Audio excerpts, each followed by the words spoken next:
Hello, crafty ones. This is Athena, the crafty witch. Today we will look at 3 ways to celebrate Imbolc. This is a paradoxical season and a paradoxical holiday. It is time to emerge from our winter retreat, yet winter is deep around us, and in my case, so is the snow. We can turn towards the approach of spring and celebrate the mixed signals of the season. As a devotee to the goddess Bridget, I practice the tradition of placing a blue cloak out on the eve of Imbolc.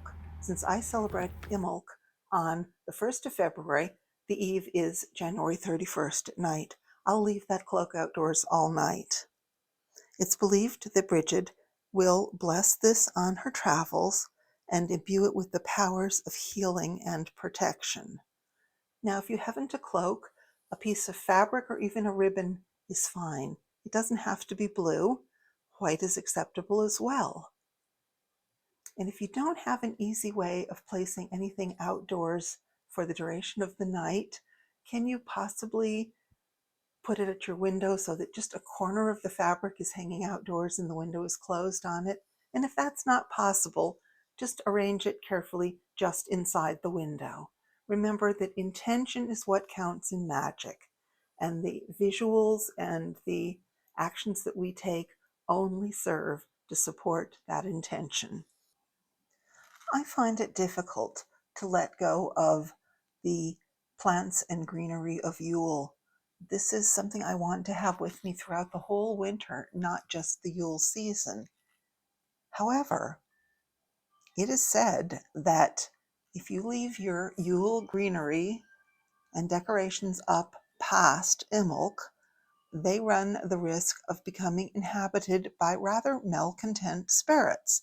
And apparently these grumpy little spirits view the greenery is neglected at this season, and they just think, well, I'm going to just move in there and be all grumpy by myself. Well, we don't want grumpy spirits living in our greenery. So I have gotten in the habit of doing a simple ritual at this time of year. And what I will do is sit in front of the fire and take the bowl of greenery that has been accumulating on my altar the whole Yule season, because when I use greenery in a project, I tend to make an offering of a small sprig of it, and I just let it dry in the bowl. So what I do is lovingly cast them into the fire, thanking each one, each species, for their service to my holiday, and I set them free. So I've said farewell to the cedar and the juniper, the pine cones, all of these things that were resident in this bowl. Now my bowl contains just a stone at the bottom, and I'll start to put things from the pre-spring season into it. I spend some more time by the fire, engaging in a meditation and wrapped up in a snowy white blanket. So I actually wondered what it would be like to be under the snow and under the soil as a spring bulb. And that led me to thinking about what I wanted for tomorrow's ritual. I identified 4 things that were necessary for my garden to grow. Now, whether your garden is literal like mine and an integral part of my practice as a green witch, or whether you use the garden as a metaphorical context of some part or the totality of your life, take the time to identify 4 things that you need for success in your garden. And then identify one overarching thing that represents how you want your garden to turn out. Assign the 4 things as best you can to each of the 4 directions, and keep that 5th thing to represent the center or spirit. And you will use those in a ritual that I'll show you tomorrow. I'll be going out in the garden to perform a land blessing spell using the words that I came up with last night for success in my garden. For this spell, I need my besom, I need a pail, and also a quantity of milk. I have a quart of milk, and that should be enough.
In the north, compost.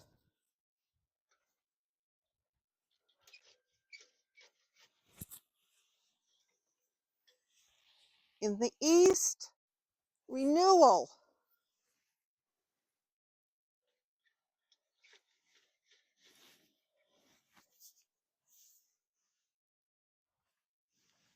In the south, the gentle sun.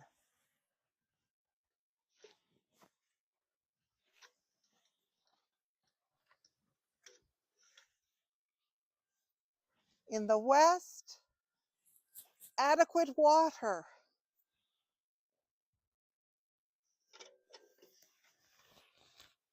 And at the center,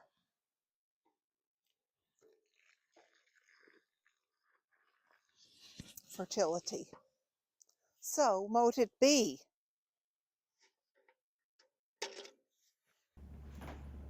It has been my pleasure to share with you some of my family's Imbolc holiday traditions. These are things that we usually do every year.